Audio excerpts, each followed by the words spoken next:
ইন্নাল্লাহা ইনদাহু ইলমুস সাআহ।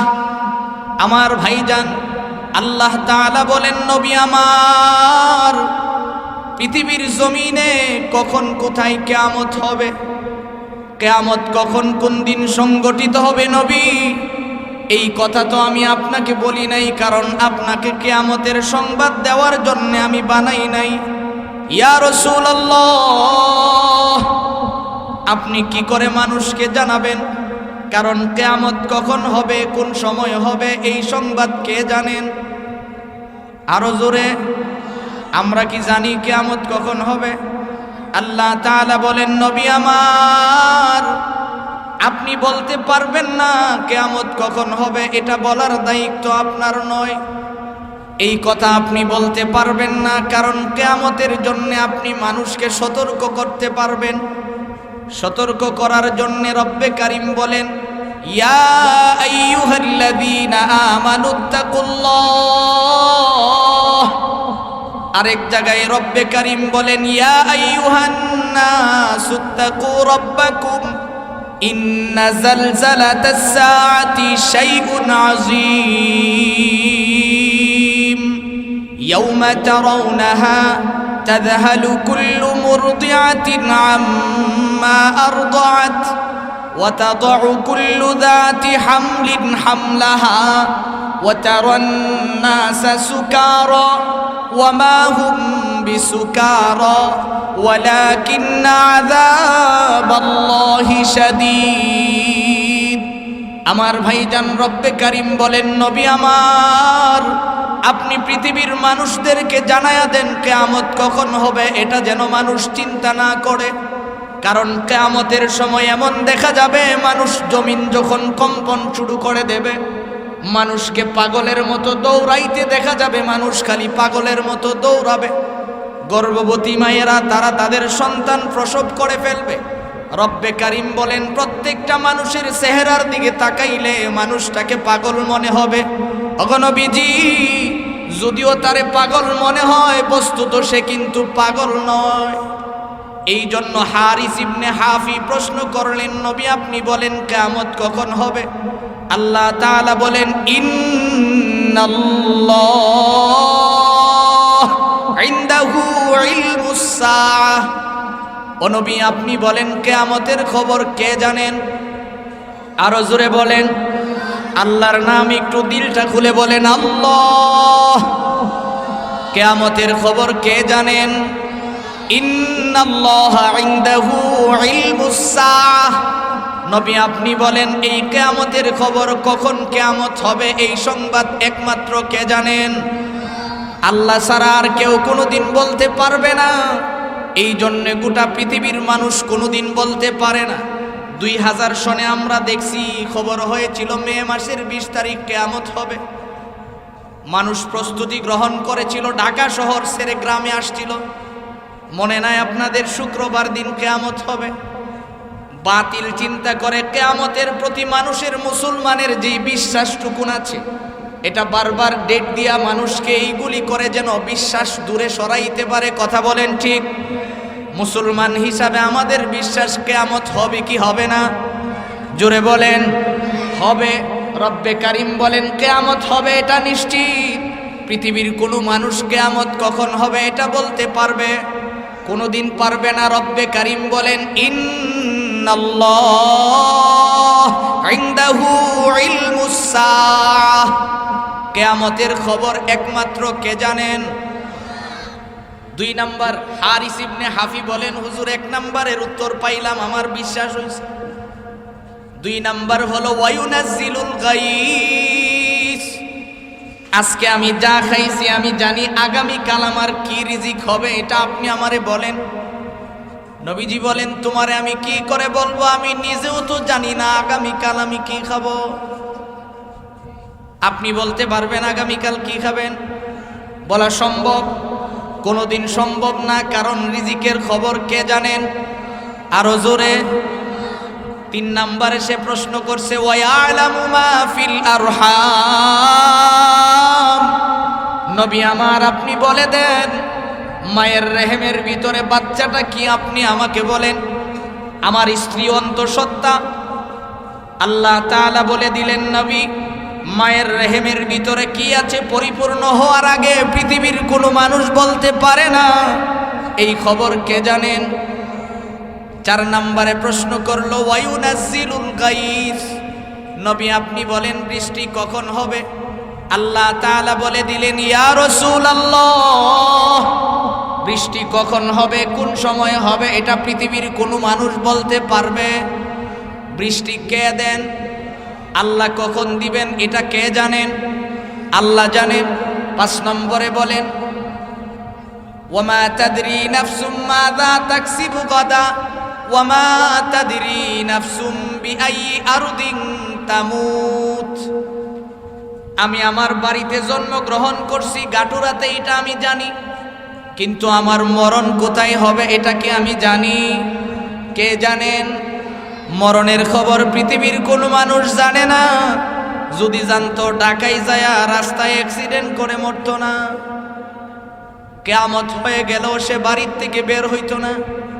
আমি আমার বাস্তব একটা ওয়াকিয়া শোনাই। গত বছর আমি মানিকগঞ্জে এক প্রোগ্রামে বয়ান করতেছি।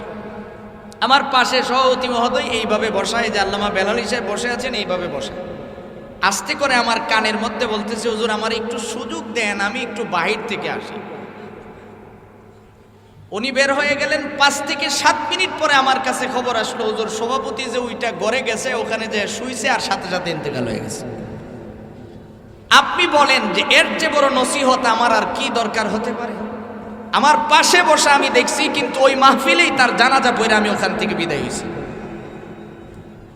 এই জন্য এই 5টা প্রশ্ন যখন করলেন, আসুন আমরা এই 5টা প্রশ্ন একটু আলোচনা সাপেক্ষে বুঝতে চেষ্টা করি।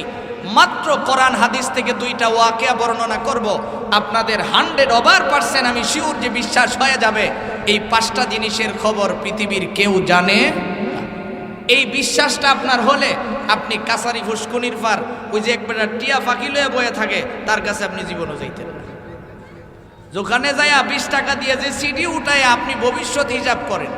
আচ্ছা, আপনি শুধু তারই কথাটা জিগায়েন, তুই যে বেটা সিডি দিয়ে আমার ভবিষ্যৎ কস, তো তুই রাস্তাত বইয়া ফার্স্টে করে আমার থেকে নেওয়ান লাগে কেরে, তোর ভবিষ্যৎটা তুই জানোস?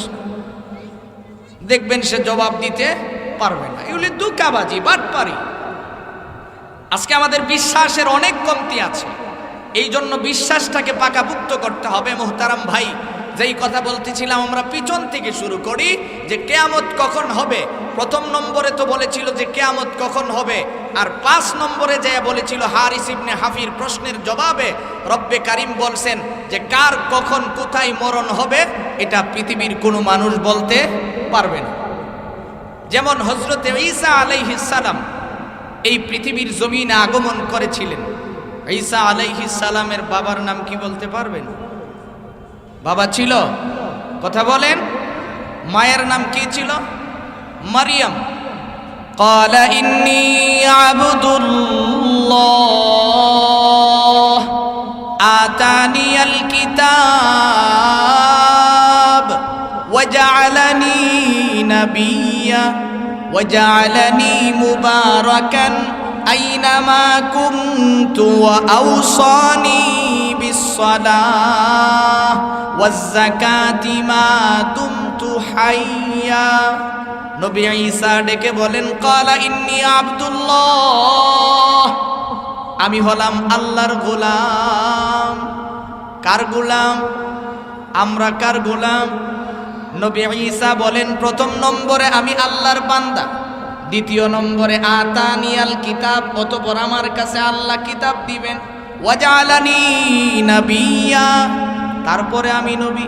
1 নম্বরে আমরা কি? গোলাম। কথা বলেন কি? আমাদের নবীও তো আল্লাহর গোলাম। এই জন্য আপনি দেখেন, আমানতু বিল্লাহি ওয়া মালাইকাতিহি ওয়া কুতুবিহি ওয়া রুসুলিহি ওয়াল ইয়াউমিল আখিরি ওয়াল কদরি খাইরিহি ওয়া শাররিহি মিনাল্লাহি তাআলা ওয়াল বাসি বাদাল মাউত। আপনি ঈমানে মুফাসসাল পড়েন, ঈমানে মুজাম্মিলের মধ্যে দেখেন আমানতু বিল্লাহি ওয়া মালাইকাতিহি ওয়া কুতুবিহি ওয়া রুসুলিহি ওয়াল ইয়াউমিল আখিরি। আপনি যে এই শব্দগুলি বিশ্বাস করেন, ওখানেও তো রব্বে কারিম বলেছেন নবী হলেন কি? আগে হলেন গোলাম। আমাদের নবীও তো আল্লাহর গোলাম। পৃথিবীর প্রত্যেকটা মানুষ প্রথমেই হয় গোলাম, তারপরে তার নবীর পরিচয়। কি বলেন ঠিক? এই জন্যে রব্বে কারিম বলেন, নবী ঈসার থেকে তোমরা শিক্ষা গ্রহণ করো, কারণ পৃথিবীর মানুষ কখনো জানে না কার মরণ কোথায় হবে। ঈসা আলাইহিস সালাম দুনিয়াতে আসলেন মা ছাড়া না বাবা ছাড়া? জোরে বলেন, বাবা ছাড়া। মায়ের গর্ভ থেকে দুনিয়াতে আগমন করার পরে আল্লাহ তাআলা ঈসা আলাইহিস সালামকে স্পেশাল কিছু জিনিস দিয়েছিলেন। কেমন? উনি যখন 6 থেকে 7 বছরের বাচ্চা, তাফসীরে রুহুল মাআনির মধ্যে লেখা হয় উনি যখন 6 থেকে 7 বছরের বাচ্চা, ওই বাচ্চা অবস্থায় আল্লাহ তার এমন স্পেশাল পাওয়ার দিছে, ছোট ছোট বাচ্চাদের সাথে খেলা অবস্থায় বাচ্চাদেরকে বলে, আচ্ছা তুমি বলো তো দেখি আমি একটা পাখি বানাই। ওই মাটি দিয়া পাখি বানায়া বলেন আল্লাহর হুকুমে জিন্দা হয়ে যায়। বলার সঙ্গে সঙ্গে পাখি ফরত করে উড়াল মারে। সুবহানাল্লাহ। তো বাচ্চারা যখন এইগুলি দেখে, বাচ্চা তখন কয়, ভাই তাইলে আর একটা কিছু বানাও তো। এখন বলে যে তুমি কলা খাইবা, বিনা মৌসুমে কলা বানায়া দেও খায়। কাঁঠাল খাইবা, বিনা মৌসুমে কাঁঠাল বানায়া দে খায়। এরকম করতে করতে ঈসা আলাইহিস সালামের পিছনে খালি বাচ্চাগুলি গুড়গুড় করে আর তার ধর্ম গ্রহণ করতে শুরু করছে। সুবহানাল্লাহ। এই অবস্থা দেখার পর আল্লাহ তাআলা বলেন, ওয়া রাসূলান ইলা বানি ইসরাঈল আন্নী ক্বাদ জিতুকুম বিআয়াতিন মির রাব্বিকুম আন্নী আখলুকু লাকুম মিনাত তিনি কাহাইআতিত তায়রি ফানফুখু ফীহি ফায়াকুনু তায়রাম বিইذنিল্লাহ وأبرئ الأكمه والأبرص وأحيي الموتى بإذن الله وأنبئكم بما تأكلون وما تدخرون في بيوتكم إن في ذلك لآية لكم إن كنتم مؤمنين। রব্বে কারিম বলেন, ওই যখন বাচ্চাগুলিকে এইরকম করে করে ঈসা আলাইহিস সালাম দিন শিখাইতে শুরু করলেন, ওই বাচ্চাগুলির মারা চিন্তা করলো, আমাদের সন্তান যদি এইভাবে বিপদগামী হতে থাকে, এক সময় তো আমাদের ধর্মের লোক পাওয়া যাবে না। তাহলে এক কাজ করি, আগামীকাল থেকে আমাদের সন্তানগুলিকে আর ঈসার সাথে যাইতে দিব না। এই সিদ্ধান্ত নিয়ে সকালে বাচ্চাগুলিকে ঘরের ভিতরে আটকাইছে। ঈসা আলাইহিস সালাম বাড়িতে গিয়া ডাক দিছে, আব্দুল্লাহ বাসায় আছো? এ আব্দুর রহমান বাসায় আছো? মা বাবা বের হয়ে আইসা বলে, ওরা তো নাই। তাইলে এই ঘরের ভিতরে কি? আমাদের পালিত কুকুর, আমাদের শ্রীগাল, আমাদের বিড়াল, এইগুলি বলছে, আমাদের মুরগ, এরকম বলছে। ঈসা আলাইহিস সালাম বলেন, আচ্ছা যদি তোমাদের ঘরে এইগুলি না থাকে, যারা আছে তারা যেন এমন হয়ে যাক। এখন দরজা খুইলা যে বলছে যে আমাদের পালিত কুকুর, যা দেখে তার বাচ্চা কুকুর হয়ে রয়েছে। সুবহানাল্লাহ। জোরে বলেন সুবহানাল্লাহ। সুবহানাল্লাহ বললে লস হয়?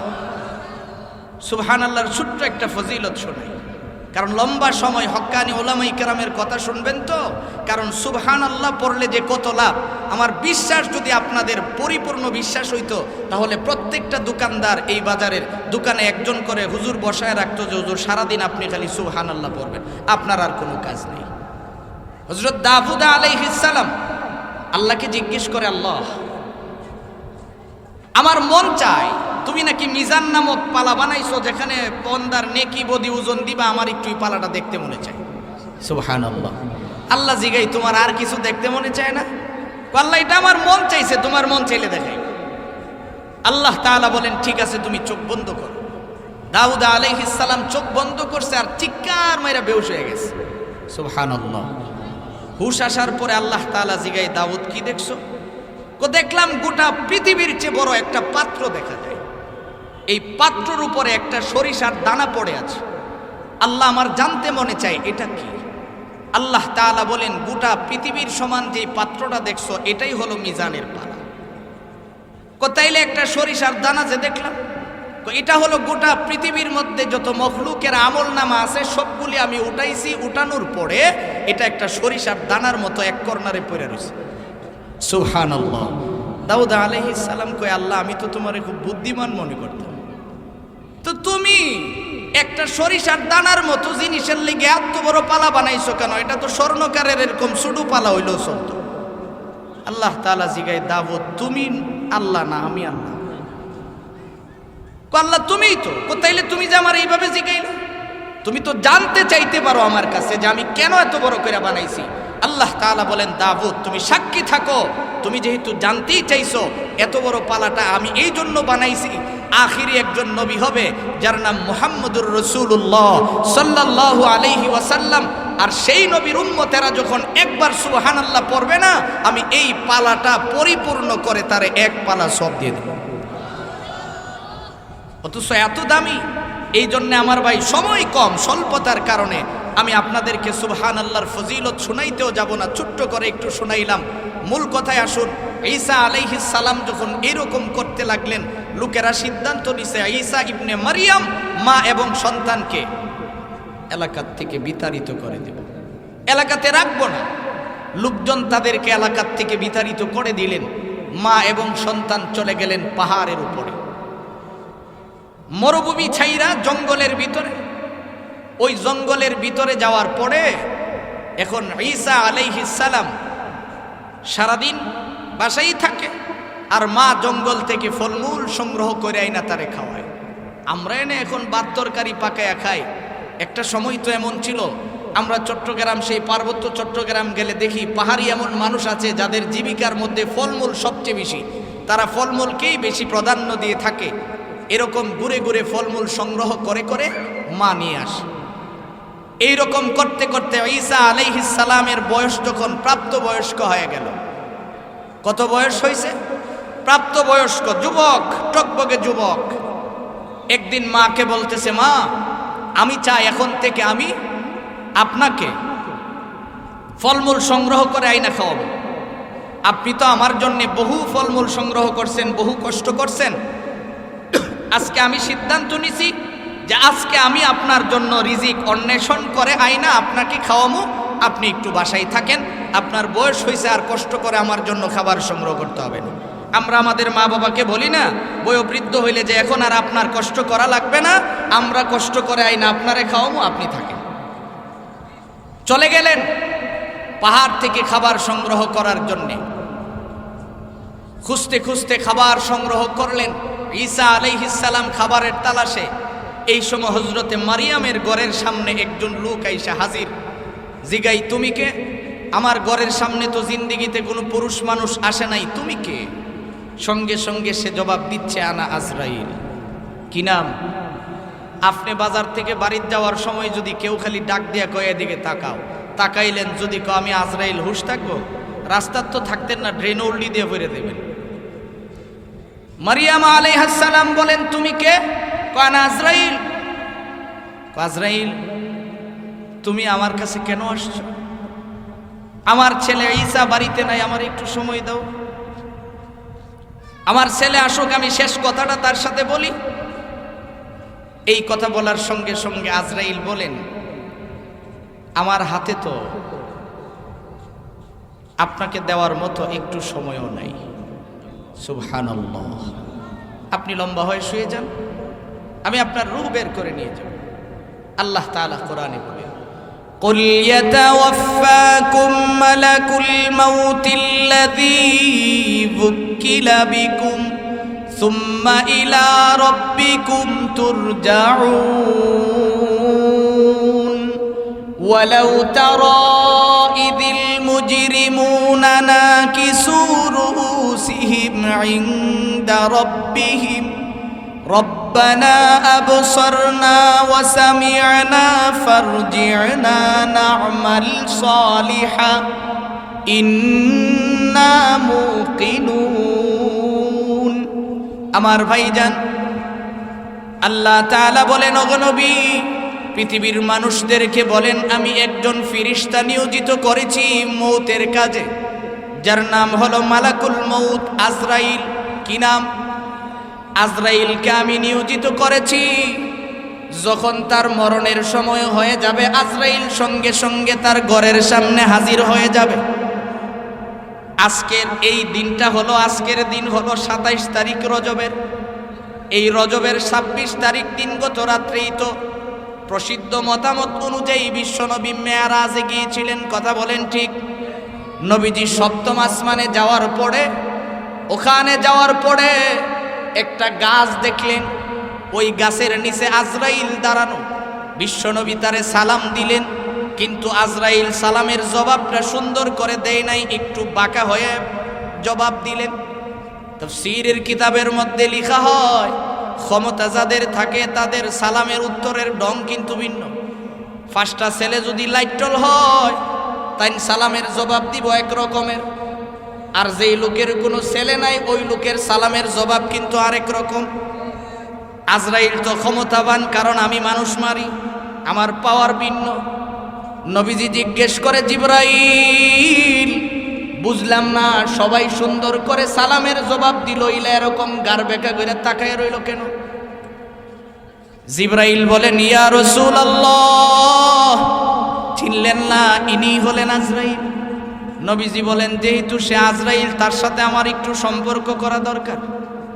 কাছে গিয়ে জিজ্ঞেস করে, ভাই আপনার কাজ কাম কি, আমার একটু শোনান। আজরাইল জবাব দেয়, আমার কাজ কাম আপনি বুঝতে পারবেন না। যদি বুঝতে হয় সপ্তম আসমানে যায় দেখেন হযরতে ইদ্রিস বসা আছে, কারণ আমি তার জান কবজ করেছিলাম। ওরে জিগান, তাহলে সে বলতে পারবে আমার কাজ কাম কি। নবীজি বলেন, তাহলে আপনি কিভাবে একই টাইমে এতগুলি মানুষের জান কবজ করেন? আজরাইল সঙ্গে সঙ্গে জবাব দেয়, নবী আপনি ভালো করে শুনে নেন, আমার সামনেই দেখেন একটা গাছ আছে, ওই গাছের মধ্যে প্রত্যেকটা মানুষের নাম লেখা আছে। ওই গাছের মধ্যে একটা পাতার মধ্যে একটা মানুষের পরিপূর্ণ হিস্টোরি লেখা। পাতাটা যখন হলুদ হয়ে যায়, ওই বান্দার রিজিকের জিম্মাদারিতে যেই ফেরেশতা থাকে, ওই ফেরেশতা তার ঘরের সামনে যায় চোখের পানিগুলি ছেড়ে দেয়, কেঁদে কেঁদে বলে, ভাই আমারে মাফ করে দিও, দীর্ঘদিন পর্যন্ত তোমার রিজিকের জিম্মাদারিতে ছিলাম, আজকের থেকে তোমার রিজিকের কৌটা শেষ হয়ে গেছে, আর রিজিকের জিম্মাদারি আমার নাই, আমারে ক্ষমা করে দিও। ওই ফেরেশতা যখন সংবাদটা দিয়ে চলে আসে, সংবাদ দেওয়ার পরে পরেই আমি যখন দেখি গাছের পাতাটা পড়ে যায়, সঙ্গে সঙ্গে আমি তার ঘরের মধ্যে যায় হাজির হয়ে যাই জানটা কবজ করার জন্যে। বিশ্বনবী বলেন, তুমি কি করে কবজ করো আমারে বলো। জিবরাইল সঙ্গে সঙ্গে কথা বলে না, চুপচাপ দাঁড়িয়ে আছে।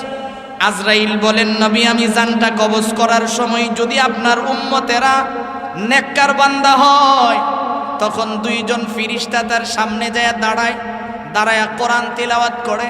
কি তিলাওয়াত করে? ইয়া আইয়াতুহান নাফসুল মুতমাইন্নাহ ইরজিই ইলা রাব্বিকি রাদিয়াতাম মারদিয়া ফাদখুলি ফি ইবাদি ওয়াদখুলি জান্নাতি। এই তিলাওয়াতগুলি শোনার পরে বান্দা এখন খুশি হয়ে যে মুস্কি হাসি মারে, তার রুহটা অটোমেটিক বের হয়ে যায়। সুবহানাল্লাহ। আজরাইল বলেন, হুজুর আপনার উম্মতগুলিরে আমি তো এইভাবে জান কবজ করি, আর যারা বদকার হয় তাদের অবস্থা কি হবে এটা আমি বললাম না, অনেক সময় লাগবে। নবীজি জিজ্ঞেস করে, তাহলে তুমি বলো একই টাইমে তুমি হাজার হাজার মানুষের জান কিভাবে কবজ করো? আজরাইল বলেন, আপনার সামনে যদি একটা প্লেট রাখা হয়, ওই প্লেটের মধ্যে যদি হাজার হাজার পিঁপড়া থাকে, একটা পিঁপড়া মারতে আপনি আরেকটা মারার আগে যেমন সিগন্যাল দেওয়া লাগে না, নবী গোটা পৃথিবীর সমস্ত মখলুকগুলি আমার হাতের তালায় একটা প্লেটের মতো আমি উঠায় রাখছি, যেখানে খুশি সেখান থেকে আমি ধরে আনতে পারি। যেই লোকের হাতের তালার ভিতরে গোটা পৃথিবীর সমস্ত মানুষ, জিন্নাত, যত জানওয়ালা মানুষ নয় সমস্ত মখলুকের তত্ত্ব আছে, এই মানুষটা কত বড়। ফিরিস্তু কাজিব হালতের মধ্যে লেখা হয়, ওই আজরাইল কত বড় তার বর্ণনা দেওয়া যাবে না, কারণ সে তো 4র্থ নম্বর, 1ম নম্বরে তো জিবরাইল, তাহলে জিবরাইল কত বড়। এই জন্য রব্বে কারিম বলেন, ইয়া আইয়ুহাল মুদ্দাসসির কুম ফাআনযির ওয়া রাব্বাকা ফাকাব্বির। নবী আপনি বলেন, আপনারে আমি নবুয়ত দিলাম, ভয়ে কম্পন নিয়ে কেন কম্বলের নিচে ঢুকছেন, তাড়াতাড়ি বের হন। বের হয়ে আপনি আপনার উম্মতদেরকে বলেন ওয়া রাব্বাকা ফাকাব্বির, পৃথিবীর সমস্ত বস্তুর সামনে কার বরত্ব প্রকাশ করব? জোরে বলেন ওয়া রাব্বাকা ফাকাব্বির মানে আল্লাহু আকবার। জোরে বলেন আল্লাহু, আরো জোরে বলেন আল্লাহ, লা ইলাহা ইল্লাল্লাহ। এই শব্দগুলি আল্লাহর কাছে অনেক দামি। এই জন্য আমার ভাই বলতেছিলাম, হারিস ইবনে হাফি প্রশ্ন করলেন, ইয়া রাসূলুল্লাহ আপনি আমার 5টা প্রশ্নের জবাব দেন। রব্বে কারীম আয়াত নাজিল করে বললেন, এই প্রশ্নের জবাব নবী আপনি নিজেও জানেন না। এই প্রশ্নগুলি আমার কাছে সংরক্ষিত। এই প্রশ্নগুলি কার কাছে সংরক্ষিত? আল্লাহর কাছে। এই জন্য সর্বশেষ আল্লাহর কাছে যে সংরক্ষিত, এটা বোঝানোর জন্যে ইমাম মালিক রহমতুল্লাহ আলাইহি জলিলুল কদর ব্যক্তি ছিলেন, অনেক দামি ব্যক্তি ছিলেন ইমাম মালিক রহমতুল্লাহ আলাইহি। উনি শেষ বয়সে নবীর ভালোবাসায় মদিনায় চলে গেছে, সমস্ত কাজকাম ছেড়ে দিয়া মদিনায়। কেবলমাত্র উনি মদিনাতেই থাকেন, কারণ ওনার এখানে যেন ইন্তেকাল হয়, মদিনাতে যেন তার দাফন হয়। যদি মদিনাতে দাফন হয় তাহলে তার অবস্থানটা কি হবে? হাসরের ময়দানে নবীজির সাথে সে উঠতে পারবেন। সুবহানাল্লাহ। এই চিন্তা করে সে মদিনায় থাকে। কিন্তু হজ্জের সময় যখন হয়ে যায়, যেই মাত্র হজ্জের সময় খুব নিকটে চলে আসে, তখন তার মাথা একটু গরম হতে থাকে যে আমি যদি একটু বাইতুল্লাহটা তওয়াফ করে আসতে পারতাম। কারণ বাইতুল্লাহর প্রতি যে তার হৃদয়ের টান, এই ভালোবাসায় আবার মনে মনে চিন্তা করে বয়সও তো হয়ে গেছে, যদি আমি মদিনায় ছাইরা মক্কাতে চলে যাই, ওখানে যদি আমার মরণ হয়, আমি যদি কোনো কারণে আল্লাহর কাছ থেকে জানতে পারি। এখন সাধনা করতে লাগলেন। রাতের বেলা সারা রাত ইবাদত করে, ঘুমের মধ্যেই চিন্তা করে ঘুমাই যে আমি কই দিন বাঁচবো, এটা যদি দেখতে পারি। এরকম করে যখন অনেক চিন্তা ফিকির করে ইবাদত করে ঘুমাইলেন, ঘুমের ঘরে স্বপ্ন দেখে বিশ্বনবী রহমতুল্লিল আলামিন তার সামনে এসে হাজির হয়ে গেছে। হাজির হওয়ার পরে নবীজি এইভাবে 5টা আঙ্গুল দেখাইছেন, এইভাবে দেখাইছেন। আপনারা আবার মনে করেন না এইভাবে আমরা যে বাচ্চারা শিখাই টা টা, এরকম বুঝি নবী দেখাইছেন। আমরা এইগুলি করতে গেছি। নবীজি এইভাবে খালি 5টা আঙ্গুল দেখাইয়া বিদায়। ঘুম থেকে উঠার পরে পেরেশান, আমার হায়াত কি 5 ঘন্টা? আমার হায়াত কি 5 দিন? আমার হায়াত কি 5 সপ্তাহ? আমার হায়াত কি 5 মাস নাকি 5 বছর? যদি 5 মাসও হয়, আমি তো মদিনা মক্কাতে যাইয়া হজটা করে আসতে পারি। তার খাদেমকে পাঠাইলেন, স্বপ্নের সবচেয়ে বড় ব্যাখ্যাকারক আল্লামা ইবনে শিরিন রহমতুল্লাহ আলাইহির কাছে চলে যাও। যাও তাকে জিজ্ঞেস করো যে একজন ব্যক্তি স্বপ্ন দেখছে, বিশ্বনবী তারে 5 আঙ্গুল দেখাইছেন, এই স্বপ্নের ব্যাখ্যা কি হতে পারে? স্বপ্নের তাবিরের জন্য খাদেমরে পাঠানোর সময় বইলা দিছে, এই খাদেম বলেও কিন্তু আমার নাম বলবি না, বলবি যে একজন আল্লাহর বান্দা স্বপ্ন দেখছে। খাদেম যায় ইবনে শিরিনের কাছে যখন এই প্রশ্ন করছেন, ইবনে শিরিন মুস্কি মুস্কি হাসতেছে আর কইতাছে, তোর মতো ছাগল পাগল তুই স্বপ্ন দেখার কথা না, নাম কর, নাম না কইলে আমি স্বপ্নের তাবির করব না, আগে নাম বলো আমার কাছে। কয় আমারে তো নাম কইতে নিষেধ করছে। কো যা তোর ফিরের যায় কো নাম কোয়ার লিগা, নাম না কইলে আমি বলবো না। আয়েশা বলছে হুজুর নাম না বললে তো বলবে না। কো যাও যায় বলো যে এটা ইমাম মালিক এই স্বপ্ন দেখছে। আয়েশা যখন এই কথা বলছেন ইবনে শিরিন রহমতুল্লাহ আলাইহিকে যে ইমাম মালিক দেখছেন, কয়টা তো আমি আগেই বুঝতে পারছি। ইমাম মালিক যে এই স্বপ্ন দেখছে এটা আমি আগের থেকেই বুঝতে পারছি, এই জন্যই তো বলি নাই। ওনারে যায় বইল যে নবীজি 5টা আঙ্গুল দেখাইয়া বলছে যে এই 5টা কথা আল্লাহ ছাড়া পৃথিবীর কেউ মানুষ জানে। ইন্নাল্লাহা ইনদাহু ইলমুস সাআহ ওয়া ইউনাজ্জিলুল গায়স ওয়া ইয়ালামু মা ফিল আরহাম ওয়া মা তাদরি নাফসুম মাযা তাকসিবু গাদা ওয়ামা তাদরি নাফসুম বিআই আরদিন তামুত ইন্নাল্লাহা আলিমুন খাবীর। আমার ভাই যাই বলতেছিলাম, যেই মাত্র ঈসা আলাইহিস সালামের মায়ের সামনে আইসা আজরাইল হাজির, রূহটা যখন বের করে নিলেন, নবী ঈসা দৌড়ায় আসলেন, মায়ের কাছে আইসা দেখে মা তো আর নাই, মনে করছে মা ঘুমিয়ে আছে। কিছুক্ষণ পরে মাকে বাতাস করে মা ওঠে না। আর একটু সময় যাওয়ার পরে মায়ের মুখের উপর থেকে যখন কাপড়টা সরাইলেন, মায়ের চেহারার দিকে তাকায়া দেখে মা তো আর দুনিয়াতে নাই। কান্নাকাটি শুরু করলেন। মনে মনে চিন্তা করে কায়দা লাভ কি, মাকে তো দাফন করতে হবে। কিছু সময় পরে যখন মায়ের কাছ থেকে কান্না বন্ধ করে বাহিরে আসলেন, দেখে কতগুলি মানুষ বের হয়ে আসতেছে। এদিক দিয়ে সাদা পাঞ্জাবি পায়জামা পাগড়ি পরিধান করা। ওদের কাছে যায় সালাম দিয়ে বলতেছেন, ভাই আমার নাম হলো ঈসা, আমার মায়ের ইন্তেকাল হয়ে গেছে, তোমরা চলো না আমার মাকে আমরা দাফন করব। নবী ঈসা তাদেরকে নিয়ে আসলেন, মাকে জানাজা দিয়ে দাফন করলেন। প্রাপ্তবয়স্ক হওয়ার পরে যখন নবুয়ত পাইলেন, একদিন মনে মনে চিন্তা করলেন, আমার মা পৃথিবীর থেকে বিদায় হওয়ার সময় তো আমার সাথে শেষ কথাটা বলতে পারে নাই। এই জন্য আমি আমার মাকে একটু কবর থেকে উঠাই, মাকে প্রশ্ন করি। মায়ের কবরের সামনে যায় যখন বললেন, ডাক দিলেন আল্লাহর হুকুমে জিন্দা হয়ে যাওয়ার জন্যে।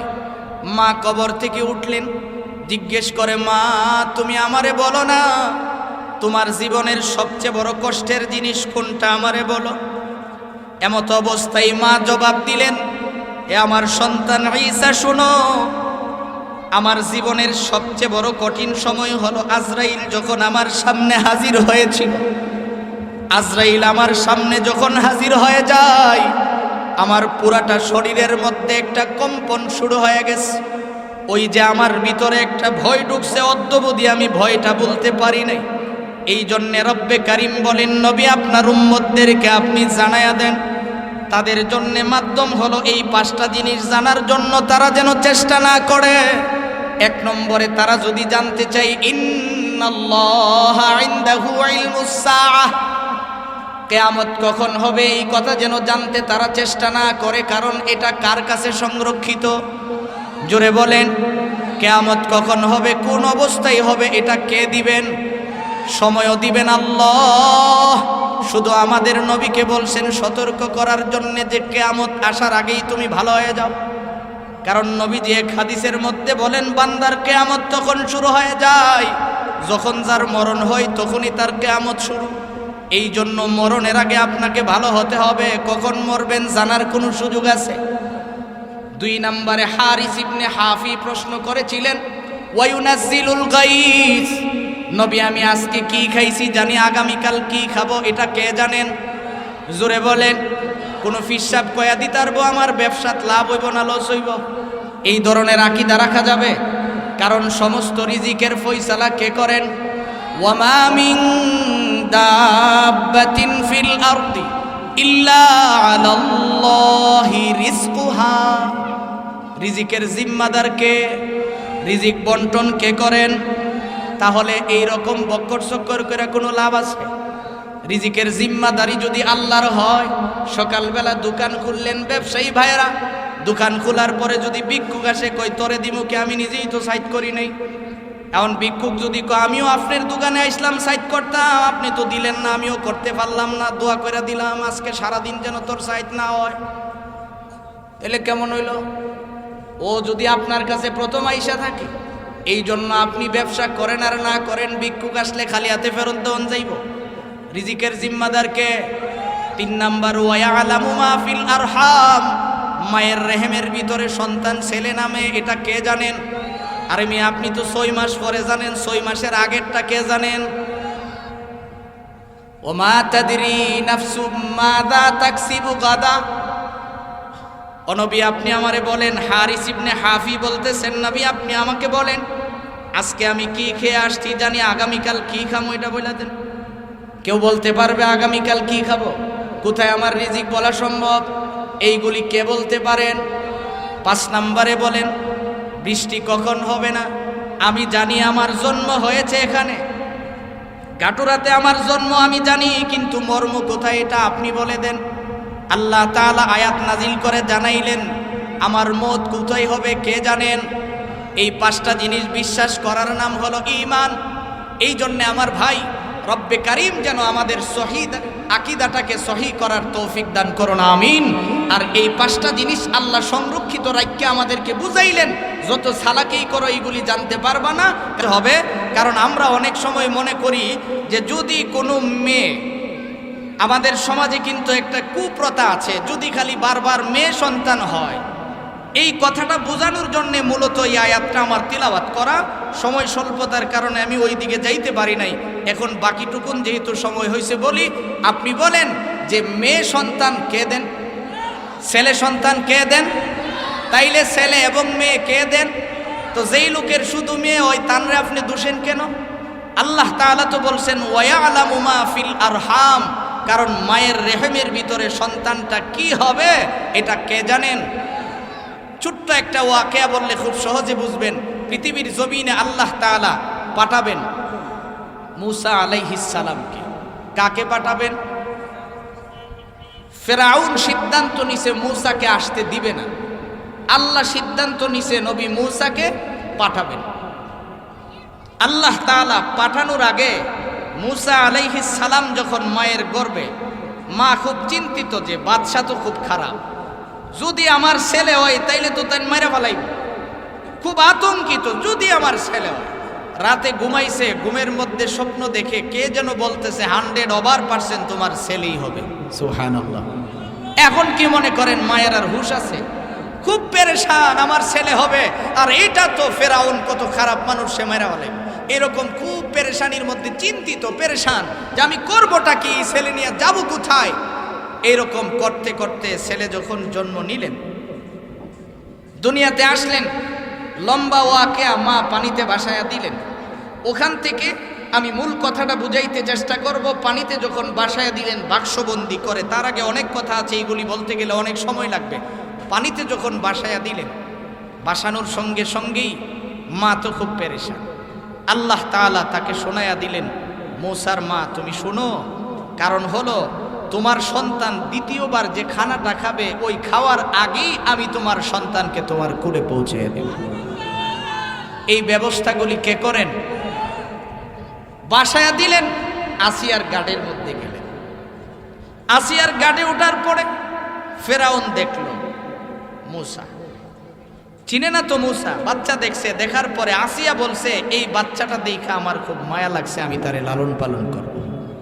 আর ফেরাউন আমারে দেখা ওরে দেখা মায়া লাগছে না, কারণ আমার মন কইতাছে যে হ্যাঁ আমার শত্রু হইব, আমি ওরে মাইরা ফেলাম। এই নিয়ে দুইজনের টক্কর, এই নিয়ে দুইজনের স্বামী স্ত্রী সংসার টিকায় রাখতে যায়। এখন স্বামী দেখে যে আমার স্ত্রীর আবদারটা রক্ষা না করলে গড় আগুন ধরব। সিদ্ধান্ত নিছে কোনো অসুবিধা নাই, বাস আমি তারে লালন পালন করি। লালন পালন করতে গিয়া ঘরের মধ্যে আনছে, হাজার হাজার লোকেরা কাতার ধরছে, কারণ বাদশার মেয়ে, বাদশার ছেলেরে দুধ পান করামু, যদি দুধটা পান করাইতে পারি মোটা অঙ্কের একটা হাদিয়া পাবো। এই চিন্তা করে সবাই খালি কাতার ধরছে। কিন্তু আল্লাহ তো সিদ্ধান্ত নিয়েছেন মূসা আলাইহিস সালামের মায়ের দুধই পান করাবেন। মূসা আলাইহিস সালামের একটা বোন ছিল মাঝামাঝি বয়সের, সে দৌড়ে যায় বলতেছে, মা আমার ভাইকে দেখছুই, ওই বাদশার গাটের থেকে উঠানো হয়েছে, এখন তো দুধ পান করানোর জন্য লোক খুঁজতেছে, যদি খালি তুমি যাও তাহলে তো তুমি রেডি হয়ে যাও। মা দৌড়ে গিয়ে লাইনে দৌড়াইছে, যেই মাত্র বাচ্চাটা স্তনে লাগাইছে সাথে সাথে দুধ পান শুরু করে দিছে। এখন ফেরাউন তারে জিগায়, তুমি যে আমার সন্তানকে, বলতেছে কি আমার সন্তানকে দুধ পান করাইবা, তোমারে কয় টাকা দেওয়ার লাগবে? আল্লাহ সিদ্ধান্ত নিছে মূসার মা তুই কান্দিস না, কারণ তোর দুধও পান করামো, তোর কুলেও রাখবো, উল্টা তোরে বেতনও দেওয়ামো। সুবহানাল্লাহ। তোমারে কয় টাকা দেওয়ার লাগবো? আমি তো টাকা পয়সা চাই না, কোথাইলে তোমার একটা বালাখানা দিলাম, এখানে থাকবা, তোমার যত জিম্মাদারি আছে সব আমি নিলাম, তুমি খালি আমার বাচ্চাটাকে দুধ পান করো। সুবহানাল্লাহ। আল্লাহ যে বলছেন রিজিকের জিম্মাদারি কিভাবে নেন, ওই যে হারিস ইবনে হাফি বলতেছে, ইয়া রাসূলুল্লাহ আপনি বলেন আজকে আমি যা খাইছি জানি আগামীকাল কি খাবো, আগামীকাল কি খামু এটা আপনি বলেন। রিজিকের ফয়সালা হয় কোন জায়গা থেকে? আল্লাহর কাছ থেকে। নবীজির সাহাবী লম্বা চোরা ওয়াকিয়া।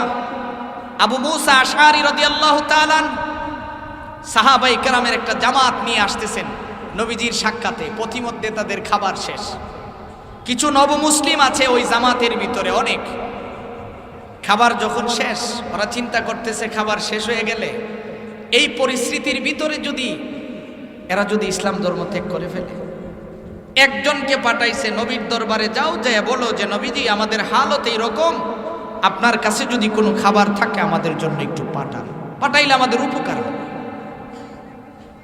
সাহাবী আসছে, আয়েশা দেখে বিশ্বনবী রহমতুল্লিল আলামিন নামাজের পরে হাত উঠায় আল্লাহর কাছে দোয়া করতেছে, আল্লাহ তুমি আমাদেরকে উত্তম রিজিকের ব্যবস্থা করো। সুবহানাল্লাহ। সাহাবী চিন্তা করে, নবী যদি আল্লাহর কাছে চাই তাইলে আমি নবীকে কেন কষ্ট দেব? আমি নিজেও তো আল্লাহর কাছে চাইতে পারি। তার ইয়াকিন, ঈমান কাকে বলে দেখেন, 5টা বিষয়ে যে ঈমান রাখতে বলা হয়েছে এইগুলি আল্লাহর কাছে সংরক্ষিত। এখন সাহাবী মসজিদের এক কর্নারে যায় নামাজে দাঁড়ায় গেলেন। নামাজে দাঁড়াইয়া সাহাবী নামাজ আদায় করলেন, নামাজের পরে দোয়া করতেছেন, বারবার এই আয়াত তিলাওয়াত করতেছেন, ওয়ামা মিন দাব্বাতিন ফিল আরদি ইল্লা আলাল্লাহি রিজকুহা। আমার ভাইজান, সাহাবী যখন নামাজের পরে এইভাবে দোয়া করেন, রব্বে কারীম ডেকে বলেন, জান্নাত থেকে 2 জন ফেরেশতা খাবার রেডি করো। একজন একটা খঞ্চার ভিতরে রুটি উঠাও, গরম গরম রুটি, আরেকজন বুনা গোশত উঠাও। 2 জন ফেরেশতা মাথার মধ্যে করে খাবার নিয়ে আবু মুসা আশআরী রাদিয়াল্লাহু তাআলা আনহুর সামনে যায় বললেন, নেন আপনাদের জন্য খাবার নিয়ে আসছি। ওনারা তো ক্ষুধার্ত থাকার কারণে এখন এই লোকগুলিরে আর কিছু জিগাইতে মনে নাই। খাবার আনার পরে নিজেরা তৃপ্তি সহকারে খাবার খাইলেন। খাওয়ার পরে হুঁশ হইল যে যারা আমাদের জন্য কষ্ট করে খাবার গ্রহণ করলেন ওরা কোথায়, ওদেরকে তো খবর নিলাম না, খাওয়াইলাম না। খুঁজা দেখে ওরা তো নাই, কারণ ওরা হলো ফেরেশতা, তাদের খাবারের কোনো প্রয়োজন নাই, বিদায় হয়ে গেছে। এখন বলে যেই সাহাবীরে পাঠাইলাম নবীর দরবারে উনিও তো নাই। চিন্তা করে ওদেরকে নিয়েই তো আমাদের খাবার খাওয়া দরকার ছিল, ভুল হয়ে গেছে, খুঁজা পায় না। সিদ্ধান্ত হলো খাবার যে আমরা খাইলাম 3 ভাগের 1 ভাগও তো খেতে পারি নাই, বাকি খাবারটা চলো আমরা নবীর দরবারে ফেরত নিয়ে যাই। বিশ্বনবী আমাদেরকে এত দামি খাবার খাওয়াইলেন, এত দামি খাবার যখন আমরা খাইছি, নবীকে একটু সাধুবাদ দেওয়া দরকার, বিপদের সময় আমাদের পাশে দাঁড়াইছে। এই কথা বলে নবীজির সামনে সাহাবায়ে কেরাম খাবার নিয়ে আইসা হাজির। বলতেছি, ইয়া রাসূলুল্লাহ, নবী আপনি যখন খাবারগুলি পাঠাইলেন তৃপ্তি সহকারে আমরা খাইলাম, যেই খাবারগুলি পাচ্ছে এইগুলি আপনাদের জন্য নিয়ে আসছি। নবীজি বলেন, আমি কখন তোমাদের জন্য খাবার পাঠাইলাম? সাহাবায়ে কেরামের টনক নড়ল, কি ব্যাপার আপনি খাবার পাঠান নাই? হ্যাঁ, আমি কখন পাঠাইছি বলো? আমরা না আপনার কাছে একজন লোক পাঠাইছি, উনিও কি আপনার কাছে খাবারের কথা বলে নাই? নবীজি বলেন, আমি জবাব দিব কেন, তোমাদের লোকটারে খুঁজে আনো। ওরা খুঁজতে খুঁজতে যায় দেখে ওনাদের লোক আল্লাহর কাছে এখনো দোয়া করেন। দইরা আনছে নবীর দরবারে। বিশ্ব নবী জিগাই, তোমারে কি খাবারের কথা ওরা বলতে বলেছিল? সাহাবী বলেন, ইয়া রাসূলুল্লাহ, আমাকে বলেছিল। বলার পরে তুমি কি বলছো? কোনা আমি বলি নাই। কেন বলো নাই? সাহাবী মুস্কি হেসে দিয়া বলেন, নবী আমি আইসা দেখছি আপনিও তো বারবার পড়তেছিলেন, ওয়ামা মিন দাব্বাতিন ফিল আরদি ইল্লা আলাল্লাহি রিজকুহা। এই আয়াত শোনার পরে আমার বিশ্বাস হইছে রিজিকের জিম্মাদার হলেন আল্লাহ। কাজেই চাইলে আল্লাহর কাছে চাইমু, খামাখা আপনারে কষ্ট দিমু কেন? আমি যে আল্লাহর কাছে দোয়া করছি। নবীজি বলেন, সাহাবী তোমার ইয়াকিনটা আল্লাহ এমন ভাবে কবুল করছে, এই যে দেখো জান্নাতের খাবার পৌঁছাইয়া দিয়েছে সকলের জন্য। সুবহানাল্লাহ। এই জন্য আমার ভাই 5টা জিনিস আল্লাহ সংরক্ষণ করেছেন। কেন? তাফসীরে মাজিজির মধ্যে আল্লামা আব্দুল মাজিদ দরিয়াবাদী লিখেন, যদি আল্লাহ সংরক্ষণ না করতেন তাহলে এই রিজিকের বন্টন যদি আওয়ামী লীগরে দিত, বিএনপির মানুষ উপাসে মরে যাইত। যদি এই রিজিকের বন্টন বিএনপির কাছে দিত, তাহলে আওয়ামী লীগরে আন্দোলন কইরা নামাইতো না, খাওয়ান বন্ধ করে দিত। আর যদি কোনো কারণে এরশাদ কাকু পাইতো, তাহলে তো কারবার শেষই আছি। এই জন্য আল্লাহ তাআলা বলেন, রিজিকের জিম্মাদারি আমি নিছি, রিজিকের জিম্মাদারি আমার খাতে। ক্ষমতার বাহাদুরি দেখায়া তুমি কাউকে উপাস মারতে পারবা না, কারণ রিজিক সংরক্ষণ করেন কে?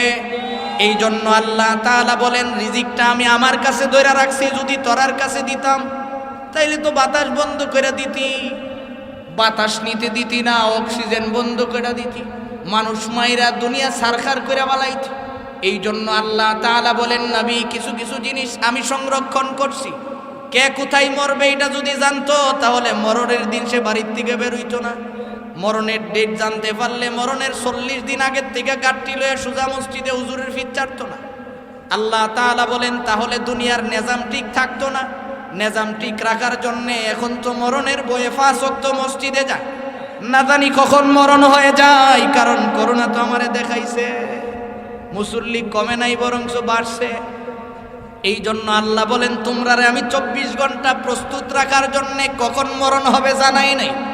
24 ঘন্টা তোমারে প্রস্তুত রাখার জন্যে আমি কোনোদিন তোমারে জানাই নাই কখন মরণ হবে, কখন কিয়ামত হবে তোমারে জানাই নাই। কারণ তুমি যেন 24 ঘন্টা প্রস্তুতি গ্রহণ করো। রিজিকের ফয়সালা আগামীকাল কি খাবে যদি তুমি জানো, তুমি এক জায়গায় যাবে, ওখানে ভালো খাওয়ান হবে, তখন তুমি আর কাজ কাম করবা না। তুমি চিন্তা করবা, আগামী দিন তো আমি মজার খাওয়ান পামু, তাইলে আজকে আর কাম করবো কেনে? আল্লাহ তাআলা বলেন, 24 ঘন্টা সুন্নত মোতাবেক তুমি রিজিকের অন্বেষণে থাকবে। কারণ তোমার চিন্তা থাকবে, আমি যদি ভালো কামাই করি ভালো খাওয়া যাবে। এই চিন্তাটা তোমার মাথায় রাখার জন্যে কখন কোথায় কি খাবে আমি তোমারে জানায়া দেই নাই। আর বৃষ্টি কোন দিন দিমো এটা যদি কয়, তাহলে তো তুমি আগের দিন গিয়ে আরেক বেড়ার লাইল কাটবা। কারণ বৃষ্টি হইলে ডাইরেক্ট পানিটা যেন তোমার খেতে লাইমা যায়। এই জন্য আমি জানাই নাই, তুই ঘরে শুয়ে থাকবি, আমি বৃষ্টি দিয়া দিব, পানি নামাইবি কোন সময়। এই জন্যে রব্বে কারিম বলেন, এইগুলির জিম্মাদার কে? আল্লাহ তাআলা এই জন্য এইগুলি সংরক্ষণ করেছেন, কারণ পৃথিবীর নিজাম ঠিক রাখার জন্যে। আমার ভাই, মূল কথা হলো যে এইগুলি আল্লাহ হিফাজত করছেন আমাদের লাভের জন্যে। কথা বলেন ঠিক? কারণ আমরা যেন ইবাদতে থাকি, আমরা যেন সার্বক্ষণিক মরণের প্রস্তুতি নিয়ে থাকি। আল্লাহ তাআলা আমাদেরকে সার্বক্ষণিক মরণের প্রস্তুতি গ্রহণ করে থাকার তৌফিক দান করুন। সুবহানাল্লাহ।